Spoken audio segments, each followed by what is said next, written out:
নমস্কার, আমি আচার্য পলাশ মায়ানতন্ত্রের জগতে সবাইকে স্বাগত জানাই। প্রতি অমাবস্যার ন্যায় এই অমাবস্যা তো তারাপীঠ মহাশ্মশানে আমার মহাযজ্ঞ থাকবে। আর নিজস্ব গৃহমন্দির উত্তর কলকাতার শ্যামবাজার, কলকাতা স্টেশন, আরজিকর হসপিটালের কাছে প্রতি পূর্ণিমায় হোমযজ্ঞ থাকে ভক্তদের মঙ্গলার্থে। আজকে যে এপিসোড চলবে সেটা লোকনাথ ব্রহ্মচারী পর্ব ৩। আপনাদের ভারতবর্ষের সাধক এবং তাদের বাণী জীবন কাহিনী এই গ্লোব টিভির পর্দায় আপনাদের সামনে তুলে ধরছি। অনুষ্ঠান জ্যোতিষ অনুষ্ঠান হলেও আমি এই মহাপুরুষদের বাণী আপনাদের কাছে প্রচার করার জন্যই এই প্ল্যাটফর্মটাকে বেছে নিয়েছি। যাদের যাদের ভালো লাগবে গ্রহণ করবেন, আর অবশ্যই যাদের সমস্যা রয়েছে তারা সরাসরি ফোন করতে দেখুন। গ্লোব টিভির পর্দায় যে নাম্বার যাচ্ছে সেই নাম্বারে ফোন করতে পারেন, আমি নিশ্চয়ই আপনাদের প্রশ্নের উত্তর দেব। আর দুটি বুকিং নাম্বার, কন্ট্যাক্ট নাম্বার 9836955394 এবং 9836396305। আসি লোকনাথ ব্রহ্মচারী তৃতীয় পর্বে। বারদির গ্রামে কয়েকটি সম্ভ্রান্ত ব্রাহ্মণ এক জায়গায় বসে সেদিন যজ্ঞানুষ্ঠানের জন্য তৈরি হচ্ছিলেন। সূত্রগুলি হঠাৎ এক জটিল বন্ধনে জড়িয়ে গেল। বহু চেষ্টায় তা আর কোনো মতে খোলা যাচ্ছে না। এমন সময় এই উন্মাদ সন্ন্যাসী সেখানে উপস্থিত হন। অর্থাৎ লোকনাথ ব্রহ্মচারী তখন উলঙ্গ অবস্থায় থাকতেন। সবাই উন্মাদই তাকে বলতেন, পাগল মনে করতেন। আচার বিচারহীন উলঙ্গ পাগল দেখে ব্রাহ্মণেরা শঙ্কিত হন। তাকে সতর্ক করে দেওয়া হলো সে যেন আর কাছে না আসে।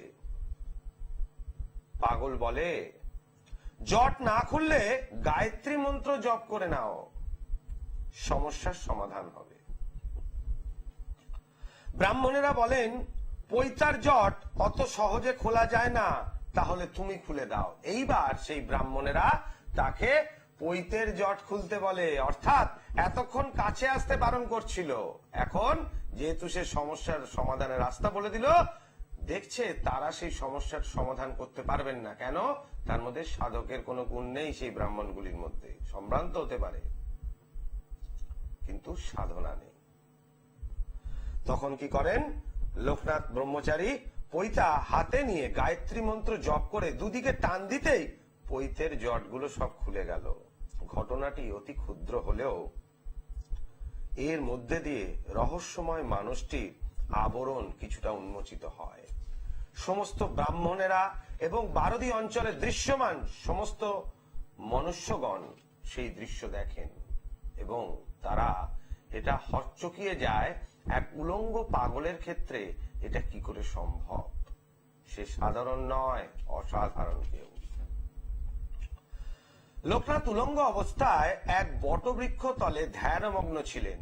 ওই সময় ডেঙ্গুকার নামক এক ব্যক্তি তার চরণ ধরে কাঁদে, সে যেন ফৌজদারি মামলা থেকে রেহাই পায়। ঠিক তাই ঘটে এবং বাবা লোকনাথের অলৌকিক যোগ বিভূতির কাহিনী ধীরে ধীরে জনসমাজে প্রচারিত হয়। লোকনাথ ব্রহ্মচারীর প্রথম ভক্ত ডেঙ্গু কর্মকারের মৃত্যুর পর স্থানীয় জমিদারগণ লোকনাথ বাবাকে আশ্রম করার জন্য করমুক্ত একটি স্থান নির্বাচন করেন।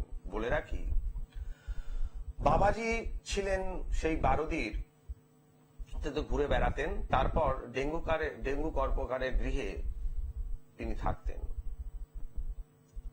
তারপর ডেঙ্গু কর্মকারের মৃত্যুর পর তার স্থান এবং থাকার জায়গার ব্যবস্থার জন্য শ্মশানের এক পরিত্যক্ত স্থানে তাকে ব্যবস্থা করে দেন জমিদারগণ।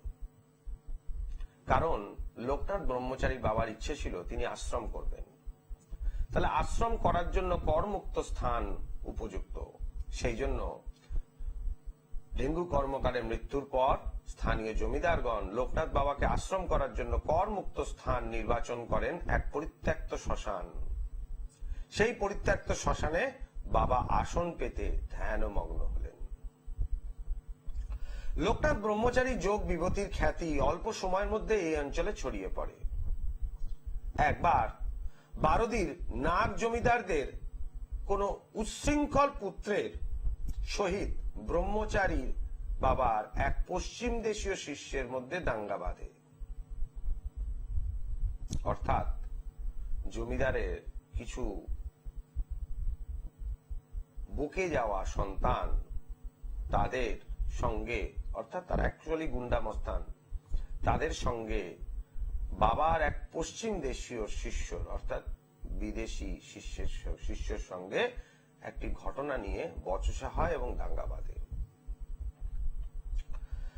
তারপর এই ঘটনা ফৌজদারি মামলায় রূপান্তরিত হয় এবং এই ফৌজদারি মামলায় বাবা লোকনাথ ব্রহ্মচারীকে আদালতে হাজির হওয়ার জন্য সমন পাঠানো হয় সাক্ষ্য দেওয়ার জন্য। সেদিন বাবা লোকনাথ আদালতে যান। সেই দিনে যেদিন বাবা লোকনাথ আদালতে যান সেদিন আদালতে তিল ধারণের সময়টুকু থাকে, জায়গাটুকু থাকে না। এত পরিমাণ লোকের সমাগম হয় যে বাবা এই ফৌজদারি মামলায় এসে কি করবেন কৌতূহলী মানুষ দেখার জন্য সেখানে ভিড় করেন এবং ভিড়ে ভিড়ে লোকারণ্য সেই আদালত কক্ষে সহ আদালত চত্বরে। ব্রহ্মচারী বাবাকে প্রশ্ন করা হলো, আপনার বয়স কত? বাবা উত্তর দেন, 150 বৎসর। বিপক্ষের মোক্তার বলেন, এটা সরকারি আদালত ভেবে চিন্তা ভাবনা করে উত্তর দিন। অর্থাৎ 150 বছর বলেছে, তাই তাকে কৌতুক করে অপোজিশনের উকিল বলল চিন্তা ভাবনা করে উত্তর দিন। বাবা এবার বলেন, তোমাদের যা ইচ্ছা তাই লেখো। আমার তো বলার কথা, আমি সত্যি কথা বললাম, আমার 150 বছর বয়স। এবার তোমাদের যা লেখার তাই লেখো। বাবাকে প্রশ্ন করা হলো, আচ্ছা এই বয়সে চোখের দৃষ্টি কমে যায়, তাহলে আপনি ঘরের ভেতর থেকে এই ঘটনা কিভাবে দেখলেন? লোকনাথ বাবা বলেন, আচ্ছা দেখো ওই গাছে প্রাণী আহরণ করছে কিনা। সবাই সেই গাছটার দিকে তাকিয়ে কিছুই দেখতে পায় না। বাবা এবার মুচকি হেসে বলেন, সারি সারি লাল পিঁপড়ে গাছটা বেয়ে ওপরে উঠছে। এবার সবাই গাছের কাছে যেতে এই ঘটনা দেখতে পায়। বাবা বলেন, তোমাদের অল্প বয়স, দৃষ্টিশক্তি এত কম কেন? অর্থাৎ তিনি প্রমাণ করে দিলেন তার যোগ বিভূতির যে দৃষ্টি, সে অন্তরাত্মার দৃষ্টি। তিনি চোখ বন্ধ করে সবকিছু দেখতে পান। এবং লোকনাথ ব্রহ্মচারী সাধক এমন, তিনি চোখ খোলা অবস্থাতেও সব দেখতে পান। তার ত্রিনয়নের জ্যোতি যখন তিনি ধ্যানমগ্ন হন, তার চোখের দুটি মণি একদম নাকের বরাবর কাছে চলে আসে, তখনই তিনি ধ্যানমগ্ন হতেন। বাস্তবে চেম্বারে করাই। জয় মা তারা। জয় মা তারা। বলুন, কে বলছেন, কোথা থেকে বলছেন? আমি নদিয়া থেকে বলছি। নদিয়া থেকে? আচ্ছা, কি নাম আপনার? আমার নাম প্রীতম বিশ্বাস। প্রীতম বিশ্বাস। আচ্ছা, আপনার সম্বন্ধে জানবেন? হ্যাঁ, নিজ সম্পর্কে। বলুন, জন্ম তারিখ? 7ই সেপ্টেম্বর 1991। 7ই সেপ্টেম্বর 1991। টাইমটা? টাইম সকাল 11টা 28 মিনিট। জন্মস্থান কি মানে নদিয়া জেলা?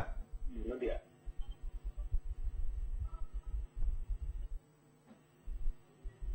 শনিবার জন্মবার? শনিবার। শনিবার জন্মবার।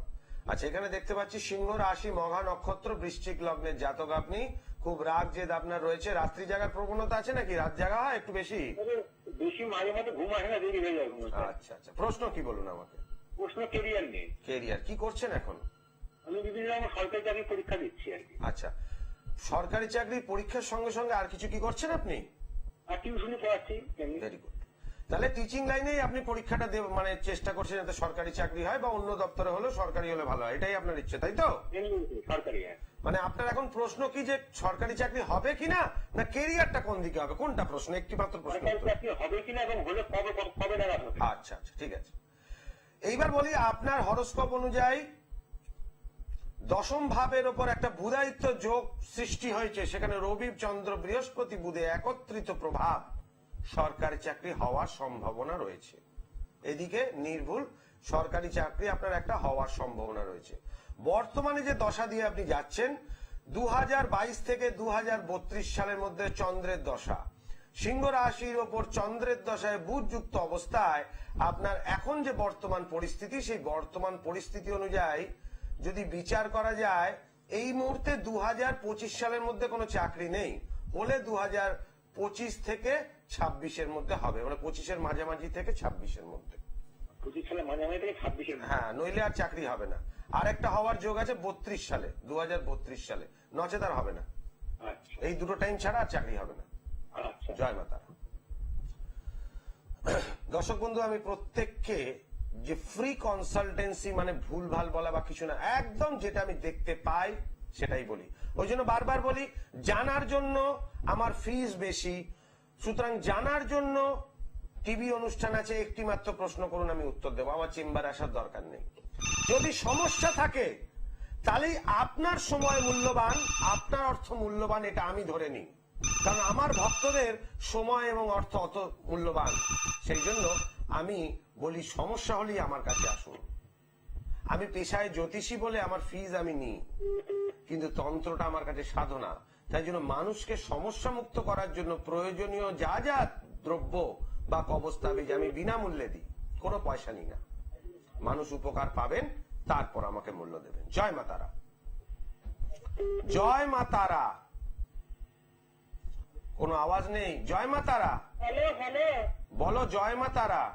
ও জয় মাতা। হ্যাঁ, কে বলছো? নাম বলো। দীপা বর্মন। দীপা? আমার ছেলে রাজদীপ বর্মন, ওর সম্বন্ধে একটু জানবো। রাজদীপ বর্মনের সম্বন্ধে জানবে? জন্ম তারিখ বলো রাজদীপের। 25/5/1990, 9:20 AM, কুচবিহার হসপিটাল। টাইমটা কত বললে? 9:20 AM।